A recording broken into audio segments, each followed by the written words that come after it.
За энэ түүхийг ярих юм бол бас нэг 80-аад жилийн түүх ярих гээд байгаа. Одоо уршин татаж. За 1939 оны чөлөөлөлтөд 1945 онд халах голын байлдаан гэж хэлсэн шүү дээ. Монголын яралт. Тий. За халах гол дээр үндсэндээ нэг 280 орчим онгоц агаарын тулаан товтлогоо хийж ирсэн. За тэр нь бол зөвлөлт холбоотой Орос улсад үйлдвэрлэсэн B153 гэдэг одоо сөнөөгч онгоцууд тэнд байлдааны үр гүйцэтгэхэд. За ингээд Япончуудтай тулдаан хийсэн агаарын зөрчилдөөн. Харамсалтай нь бол тэр үед нэг дэлхийн 2 дугаар дайнч гэдэг нь үж бүртгэдэг зүгээр хилийн хоорондын зөрчилдөөн маргаан гэж тэмдэглэгдсэн болохоос биш монголчууд бол бас дайнд оролцсон. За халах голын дайнч гэж одоо Өвдбаатрууд ярьдаг. За тэр дайны үлдэгдэл энэ онгоц маань. Одоо хуучин бол яг сүүлд одоо сэргээн засварлаад өнгө төрхийг сайжруулахад бодог хийчих.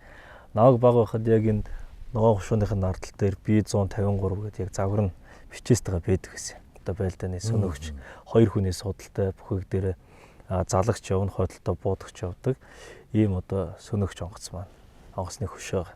За энэ ямар утга учиртай манай Баян талд байгуулж байгаа гэхээр хуучин зөвлөлт холбоод Орос улсын байлдааны одоо нисэх хүчний дивиз буюу одоо энэ нисхийн аэродром байрлаж байсан нисэх онгоцны талбай манай одоо Баян тал сумаас ерөөсө 2 км байрладаг. Тэгээд одоо ерөнхийдөө бол нисэх талбайн зурвас аэродром бүх юмнууд нь байж байгаа. За нуувч буюу ангар гэж ярьдаг. Тэрэнд одоо энэ онгоцнууд байршиж хагаад одоо 1970 оноос одоо энд цэргийн офицеруудын маш том цэргийн одоо байгууламжаас орсон. Тэр үед бол одоо буцаад нутаг буцацгаас энэ онгоцнууд нь бол манай Говьсөнбөрийн аймгийн Баян тал сумын хэмжээнд сумын тусгай хэрэгцээнд авсан, тусгай хамгаалтанд авсан үндсэндээ 3 газар байдгийг. Тэгээ одоо нэг дархан цаазд гэж ярьдаг сумчин өөрөө тусгай хамгаалтанд энийг яагаад авбаа гэхээр сум одоо сумын дотроо сумын тусгай хамгаалтанд байдаг. За тост боржигны бор толгой гэж ярьдэн шүү дээ. Түүхт боржигны тост одоо бор толгой гэдэг маань сүл довоогоо бид нар тусгай хамгаалтанд авсан байдаг. Бид нэр очих гээд байгаа тийм. За хуучин цэргийн одоо бөмбөгдөх онгоц одоо бөмбөгдөлтийн эсрэг нуувч байгаа.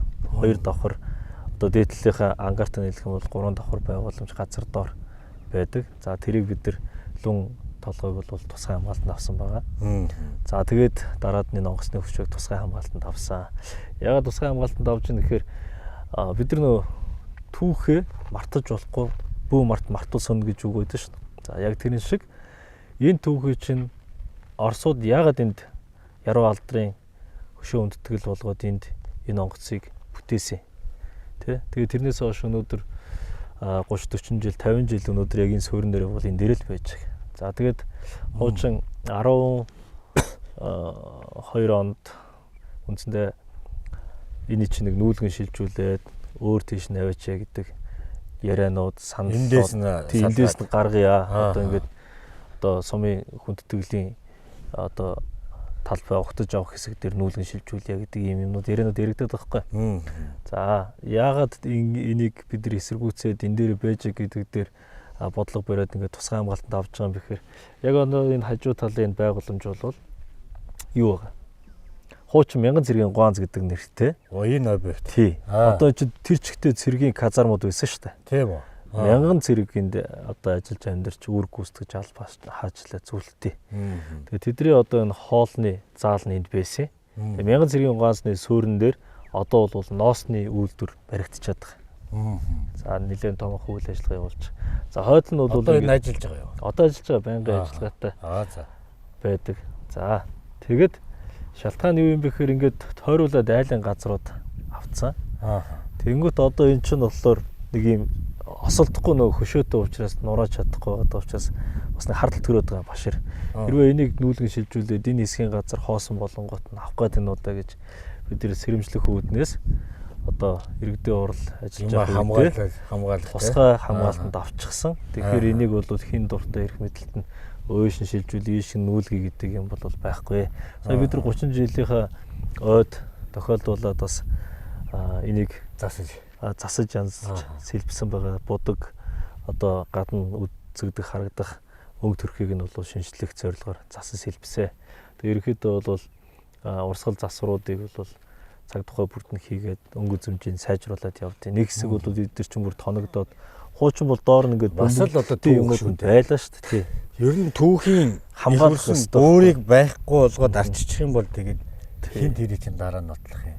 Яг юу ярих юм? Бид нар чинь бөөрн ээж түүх нь ээж өөрөө бид нар хамгаалах. Тэг. Энийг эндээс нь одоо хөдлөх ямар шаардлага байхгүй. Энд чинь тэгээд бас л эх орныхоо төлөө Монголын тусгаар улсыг бий болгох гэж үтгэж бас олон сайхан Монголын тэр сайхан одоо түрүү ярьж халахгуулын одоо 39 оны дан би халахгуул дээр хань очсон. Халахгуул дээр ч музей дотор орох бүрийг танилцаад тэр музей нөгөө хингооч бүр сайхан тайлбарлалт юм байдаг шүү дээ. Тэр үе үеийн олон сайхан хүмүүсийн ингээд бид нар харахад нэг юм хөшөө байгаа боловч энд тэр их орончдын сайхан одоо зүтгэж Монголын төлөө явсан ариун юм надад энд нотлогоо болсон тусгаар тогтол эрчүүлөөний төлөө явсан энэ сайхан одоо онгоц одоо ингээд бөгөөд түүх шүү дээ ч одоо тэнгэр өөд хараачлаад ингэж байж байгаа гоё хэвчээ. Энийг бол өстой энэ дээр л байж. Энэ дээр бол одоо санал бол нэг байна. Одоо энийг одоо бүрийн ингээд өөр тийш нь нүүлгнээс эн чинь энэ дээр л түүх ихэлсэн юм чинь энэ дээр л одоо байх хэрэгтэй байхгүй тийм. Одоо бол бид энийг сумын тусгай хамгаалтанд автсан энэ бол бахархалт үйл явдал. Тэгээ цаашдаа ч дараа чинь одоо сумын удирдлагууд хооч үедээ захад бол тусгай хамгаалтанд 3 газар байгаа. Тэр ч бас учиртай тусгай хамгаалж байгаа шүү дээ. Тэгээ энийгээ бол одоо учиргүй юм хамгаалахгүй шүү. Тий. За ямар ч нэг алта уурхаа орлыг юм яриаггүй ш. Түүхэл авч үлдээ. Манай сум чинь нэг давуу тал нь уурхаагүй сум шүү дээ. Экосум. Тэр ашиглалт хамгаалтын лиценз байхгүй нэг ч тэгээ тийм л байгаа салгиж одоо хүсэж байна. Одоо энэ онгоцууд нь мэдээж буудаг талбайтай байгаа. Тий. Одоо тэр талбай нь тэнд байгаа. Одоо хэдүүлээ бас явж үзнэ. Одоо тэнд байна уу? Онгоцны талбай тий. Тэр үедээ шийдвэрт төхөөрөмжүүд нь одоо энэ дээр бол онгоц бол буух боломжтой байд юм байна. Одоо бол хэрвээ юу яадаг бол бүрэн боломжтой басаа тэр чигээрээ байгаа. Гэхдээ ерөөсөө буухгүй, буугаагүй л байгаа юм. Тэг хизээ нэг ямар мөнгө хөлгөнд энэ газардаж бид бүхний мэлалах юм бэ гэж газар орны маань бас нэг уул усыг баярлуулах юм байгаа. Мэдхгүй л байна. Бас л их сайхан да. Одоо олон жил бас ингээд буухгүй байж байгаа л ингээд онгоц буунаа гэдэг чинь баянтай сум дээр онгоц буулаа гэвэл бас их санал авах. Бид нар бол цаашдаа магадгүй нэг автологистик, тээвэр логистик хөгжиж байгаа.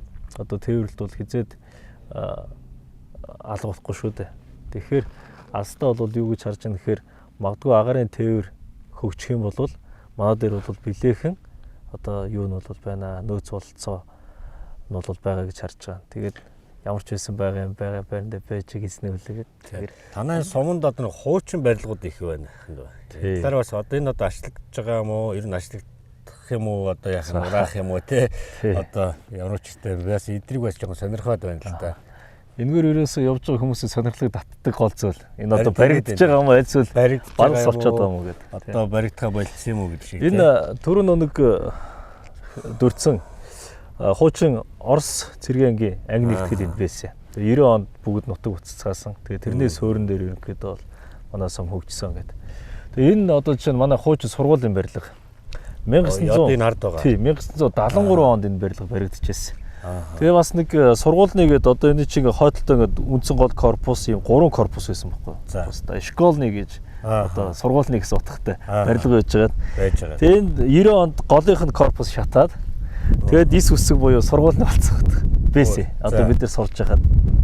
Тэгээд энд чинь сурж явах явцад бол 2 корпус нь ашиглагдчихсэн буюу сургуулийн байж байгаа. Тэгээд сургуулийн дотор байр нэг талд нь байдаг, нөгөө талд нь багш нарын одоо амьдрах байр нь байсан. Гол хэсэгтээ бол анги танхимууд нь байдаг байлаа.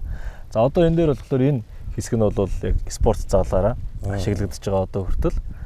За наадлынх нь болохоор урлаг зал болгоод сургуулийн урлаг зал болгоод засаж сэлбээд одоо хүртэл ашиглаж байгаа. Тэгэхээр 1973 оны маш өндөр настай барилга байх гэдэг шүү дээ. 73 оных юм байна. Тий, 73 онд баригдсан барилга байсан. Тэгээд тоосго моосхны чанар энэ бусад юмнуудыг нь ерөнхийдөө бол харахад бол одоо бол шинэ барилга шиг л байдаг.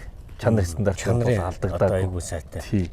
Ийм барилга байгууламжн дээр ерөнхийдөө бол суурлаад засаж сэлбээд авч явахыг нь цааш нь аваад хөгжүүлээд өшөө сайжруулад явж байгаа. За манай орон нутаг хөгжлийн сангаас бол хөгжүүлэх сан дээр бол нэг ирэмлэгцэн ажил нь энээс одоо хоошо чиглээд энэ 9 сард одоо хийгдэх ажил маань спорт заалыг одоо бид нэр улсын төсвөр бол барьж байгуулах ажлыг одоо 9 сард эхлүүлэх гэж сая тендер бүх юмнууд нь батлагдаад гэрээ хийгдчихлээ. Тийм. Тэгэхээр одоо энэ 9-10 сард хийгдээд дараа жил дуусгах одоо ажлын төлөвлөгөөтэй зураг төсөв бүх юм төсөн батлагдсан. Ингээ явж байгаа. 1973 он.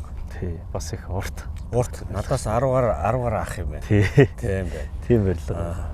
Одоо л тэгээд ерөнхийдөө жоохон юу яагаад ашиглаад явж байгаа. Одоо ашиглаж байгаа зөв зүгээр одоо дотор нь хүүхдүүд одоо биеийн тэмрийн хичээлээ урлаг заална, урлагийн үйлчлэг нь хажуудалтай болно. Жилийн жил ерөнхийдөө засаас илбээд ингэ явж байна. За энэ хажуугаар байгаа энэ олон эзгүй урилгууд чи юу юм бэ гэдэг. За энэ одоо бас хуучин Оросын үеийн угсармал каркасан барилгууд. Тэгээ он жилиг одоо илээгээд байж байна. Хамгийн сүүлд үндсэндээ 2004 он хүртэл айлууд амьдарч байсан. За манай гэр болохоор яг одоо энэ хамгийн захын энэ 104 энэ байрнууд те. Энэ одоо нэг байр нь одоо хэдэн орцтой байр вэ? 8 орцтой барилга байж байгаа. Давхартаа 3 айлтай, зарим орцнууд нь 4 айлтай. 3-4 айлтай. Тэгээ 5 давхар.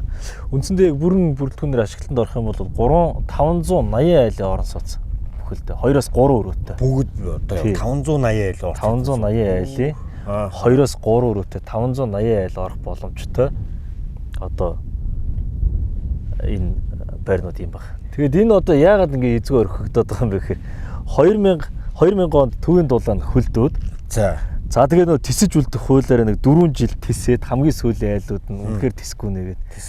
Одоо наваа хүүхдээ багт чинь манайх энэ одоо 104 дугаар байрны 8 дугаар орцны 2 давхарт нь 8 нэрийн дэлгүүртээ отон тэнгэргээд дэлгүүртээ ээж дэлгүүрээ ажиллаулдаг.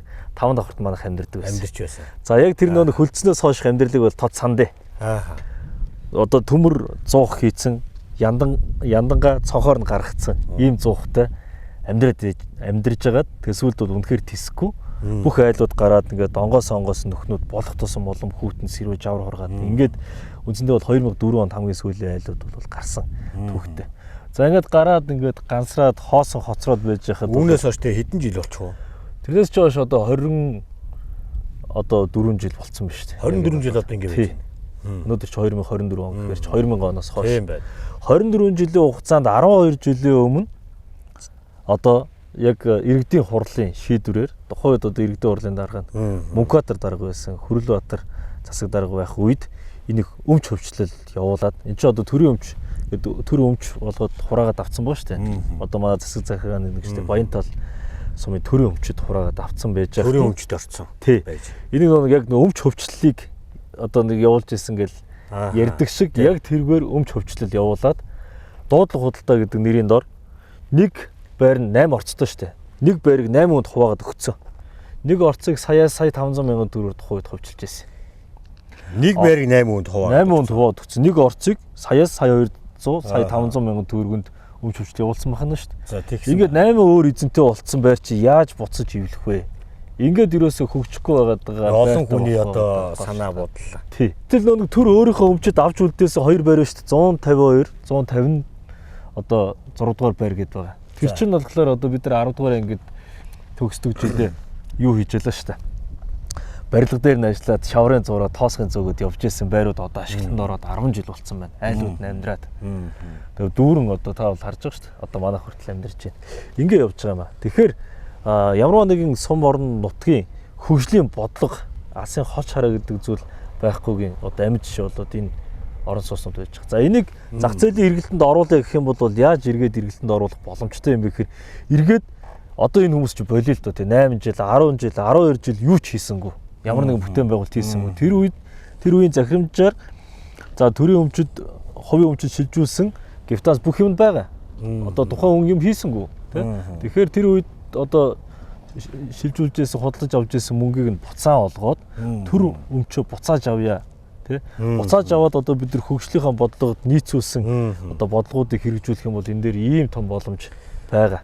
Тэгэх юм бол лавл манай одоо 1-р багийн 256 айл өрх маань бүгдээрээ байранд орчих боломжтой байна. Дахиад цаана дахиад 200 гарan 230 айлын оронтой сул байж байгаа боломжтой байхгүй. Тэгээ энийг зах зээлийн эргэлтэнд оруулах бүрэн боломж бол байгаа. Одоо энийг эргэлтэнд оруулах талаар бас хөөцөлж байна уу? Тий, одоо энэ ирэх 4 жилийн хугацаанд бол энийг л нэг номерт барьж явах юм. Ер нь бол өнгөрсөн хугацаанд бол энийг зах зээлийн эргэлтэнд оруулахдаа зөндөө үтсэн.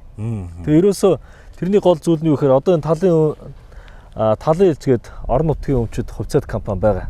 Одоо. За эндээс бол магистралийн шугам буюу хэрэглээний цэвэр ус. Дулааны шугам. За бүр цааталт нь одоо 2 цахилгаан станц, дид станцууд буюу ТП гэж ярьдаг шүү дээ. Байгуулсан. Одоо энд орж байгаа айл цонхоо битүүлээ, хаалгаа хийлээ, дотроо буу хийлээ, шалаа зүтглээ, тааза замаас хэтлээ болоо. Ийм л засвар орно. Ийм л юм бол. Бүх юм нь бол босгоцсон. Бүх магистрал нь боссон. Үндсэндээ бол бараг 80% дулааны асуудлыг бүгдийг шийдчихсэн. Усны асуудал. Одоо сүүлийн үед одоо орон сууц зүүн дөрөв 90% болцоод байгаа юм биш үү бараг л. Бараг л одоо 80 гаруй хувь нь бол хийх. Одоо тэгээд одоо цонхоо игээд доторх юмнууд л үлдсэн байна тий. Тэнгүүд нөө худалдаад авсан хүмүүс чинь 8 өөр хүмүүсүүд нийлээд юм хийхээр зах зээлд зарж чаддгүй, үрж чаддгүй, борлуулалт 8 хүний мэдлэлтэй байгаа. 8 хүний мэдлэл учраас нэгтгэж чадахгүй болчиход байна. Ийм үг ахнаас байхгүй. Сургууль цэцэрлэгийн асуудлыг ер нь байрыг яаж шийдэж. Одоо би тарахад одоо нэг 2 алаг нэг орон сууц байр биш тий. Тэнд байгаад байна уу? Одоо босод сумдаас тусад нь одоо ингээ нэг сургууль үг ингээ цэцэрлэгийн байр ингээ нэг барьцсан байгаад байна тий. Танаа болохоор яаж одоо манай сум чи яг Орсын үеийн өгсөрмөл 7 ийм өгсөрмөл байгаагаас 4 нь одоо эзгүй байгаа. 3 нь ашиглалтанд орсон байгаа. 2-т нь бол ард иргэд амьдарч байгаа буюу орон сууцны байр болсон. Одоо тэр шар алаг гэдэг байгаа чинь одоо тамгын газрын яг төрийн удирдлагын ордны хойдолд байгаа шар алгач нь яг одоо сургууль 5 давхар. Тэр чигээрээ юу? Голын одоо 4 орцыг нь хооронд нийлүүлээд сургуулийн одоо стандартад нийцүүлж засаж янзлсан бүр дахиж шинжилээд янзлах доторх юм. За тэгэнгүүт 2 захын орцыг нэгэнд нь болохоор дотуур байр багш ажилчдын байр хийгээд одоо уртлынх нь хойдлын орцыг нь болохоор тамгын газар тийм байр болсон. Тамгын газрын ажилчид одоо мэрэгчлэлтэнгүүд гаднаас одоо ирж байгаа залуу одоо мэрэгчлэлтэнгүүд ирж штэ. Тэнгүүд бид нар амьдрах байраар нь хангаад өгчдөг. Түрээсийнх биш. Одоо засгийн байранда ая тухтай гэр бүлэрээ сайхан ажиллаж амьдраад ажлаа хийгээд цалингаа аваад хүүхдүүдээ үүднээсээ гараад шууд цэцэрлэг багш үүдээс нь харсан. Ерөөсөө нэг 50-100 м дотор хүүхдтэй цэцэрлэгт өгч. Ерөөсөө сургууль нь хажуурхал та. Хоёр алхаад. Маш гоё байгаас тэр юм. Сумын амьдрал бол.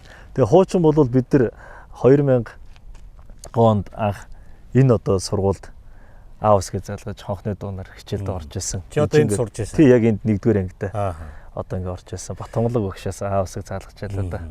Тэгээд тэгэхэд бол эн чинь нөгөө нэг яриад байгаа школны байсан иш үсгний чи гол нь тасраад сургуулийн болсон байсан байхгүй. За тэгээд эндээ 10 жилээ төгсөөд 9-р ангиад төгсөөд 9 жил болоод тэр үед бол бас их хэцүү үед гэсэн. Күртэгтэйгээ хичээлийг хийдэг. Манай энд чинь хавар хүүтэн маш хүүтэн. Халаалт байхгүй шүү дээ. Күртэгтэйгээ ингэж бичиж хахад бал нэг юу вэ? Зарцсан гэж байгаа ч шүү дээ. Тийм үе хүүхд. За ийм байл. Тийм л цаг үеийг даван туулсан шүү дээ. Хавар шороо шуурна шүү дээ. Улаан шороо эргэлж хахад анги дотор ингээд улаан шороо дэвтэр дээрх шороо гэж үлээж айлчдаг. Тийм л үед байла. Одоо бол сургуулийн стандарт байртай цэцэрлэг маань одоо тамгын газрын хажуудалд байж байна. Одоо бол бидний нэг шаардлагатай юм цэцэрлэгийн өргөтгөл барих, цэцэрлэгийн стандарт байртай болох зорилтыг бол тавьж байна. Тий.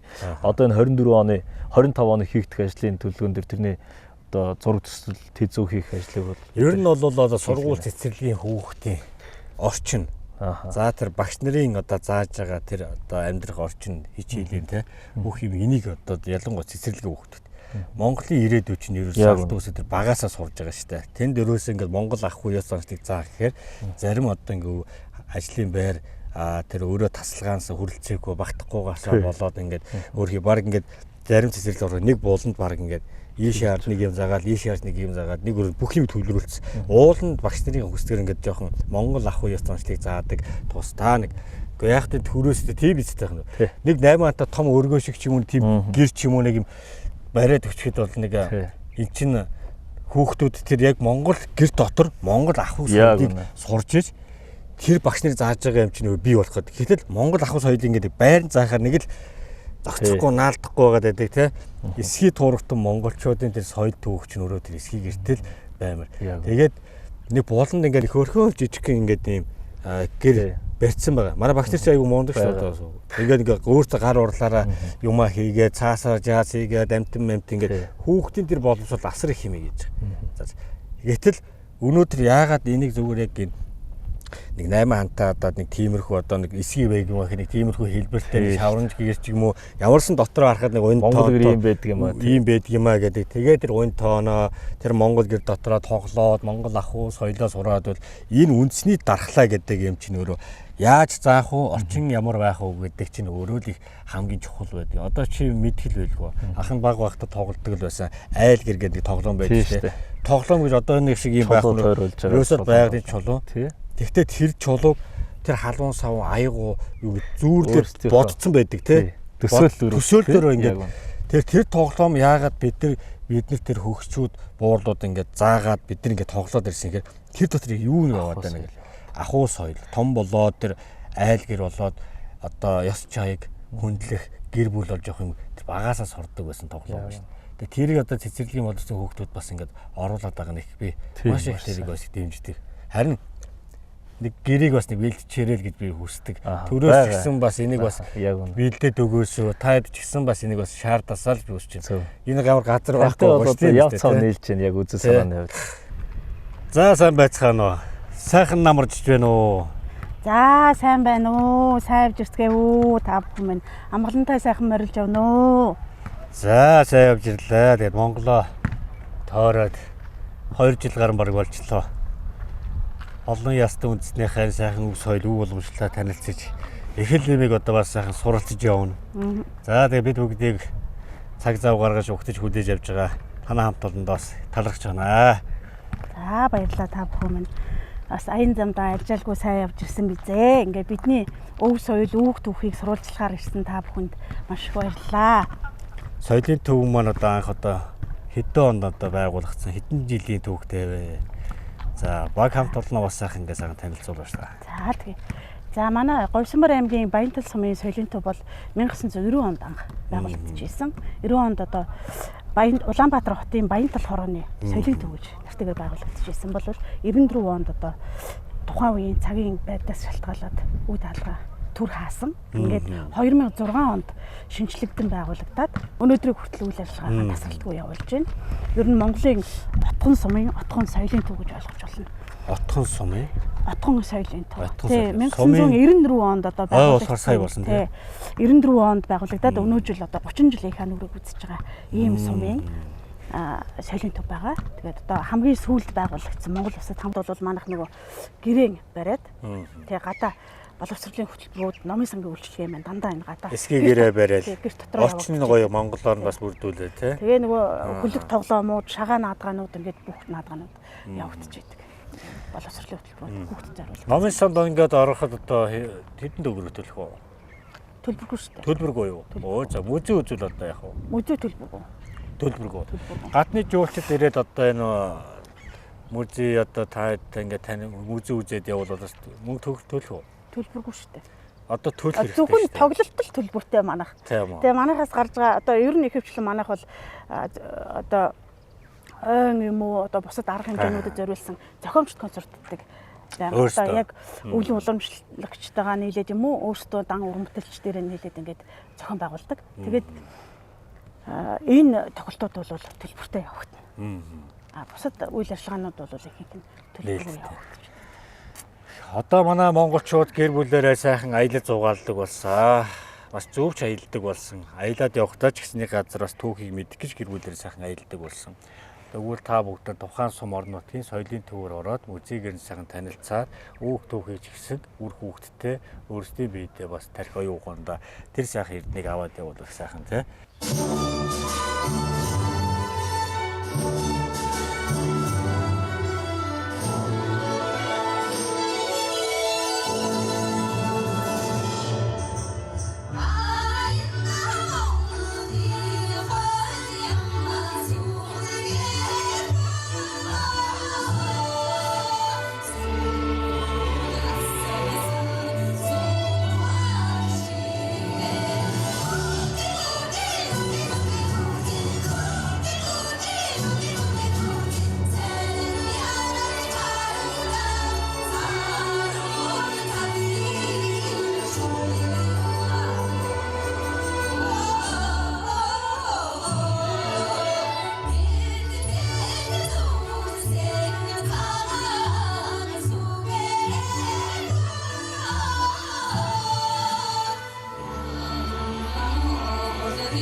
намайг лам хөвгтө зэрэг хаанд гэдгээ.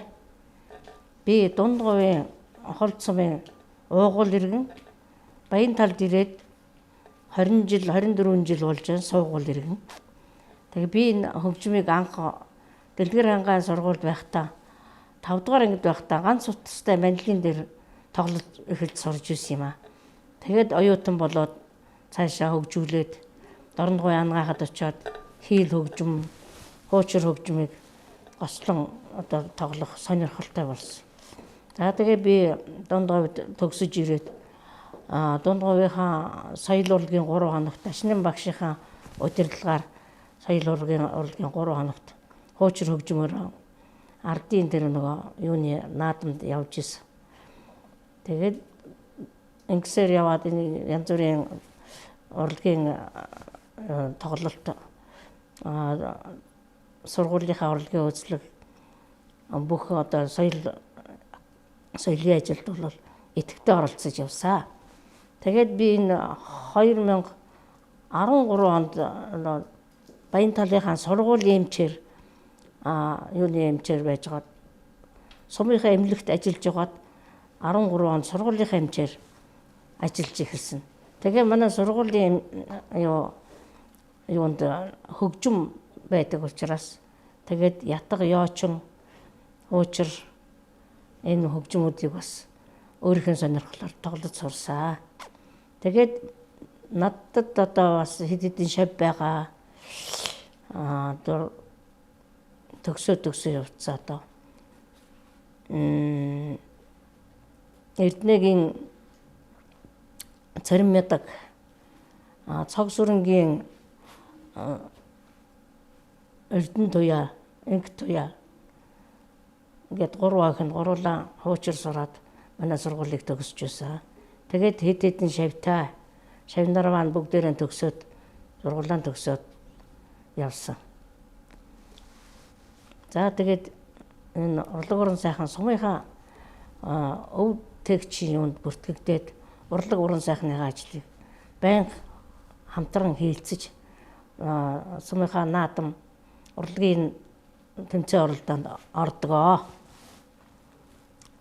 Одоо бол тэтгэвртээ суугаад одоо хөгжим мега боловсролыг дэвшлүүлээд бас хаяа энийгээ тоглож тэгж сурч цаашаа хөгжүүлэх тийм ажлыг хийж байгаа. Хайрын шинжирээд цаасан дагаад хаврын өнгөнд ногоон ирэн хөвч хангайдан уянган өргөд халуун абуна дуучин авирэн надагаршар нарандагаад намрын өнгөнд шаргалаад ирэн хөвч хангайдан уянган өргөд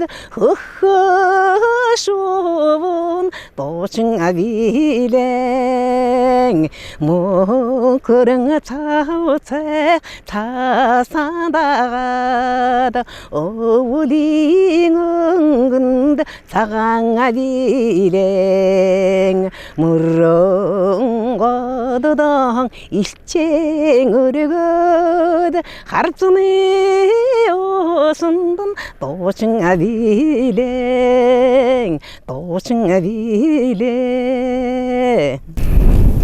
би Дундгой аймгийн Цагаан Дэлгэр суманд төрсөө. Ижи аавынхаа гар дээр өссөн. Бага насндаа хураг ишиг хариулж явах хугацаанд одоо модон шилбэр унчаад салхиад хараад дуулдаг хүүхэд байсан юм. 76-аас 79 онд Дархан хотын политехникумд суралцж мөнгөн медаль, хүрэл медаль авч байлаа.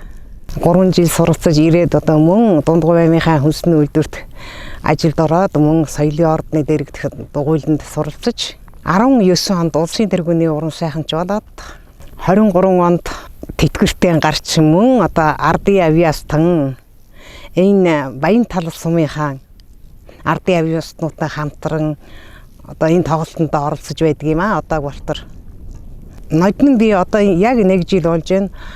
Соёлын тэргүүний ажилтан болсон доо.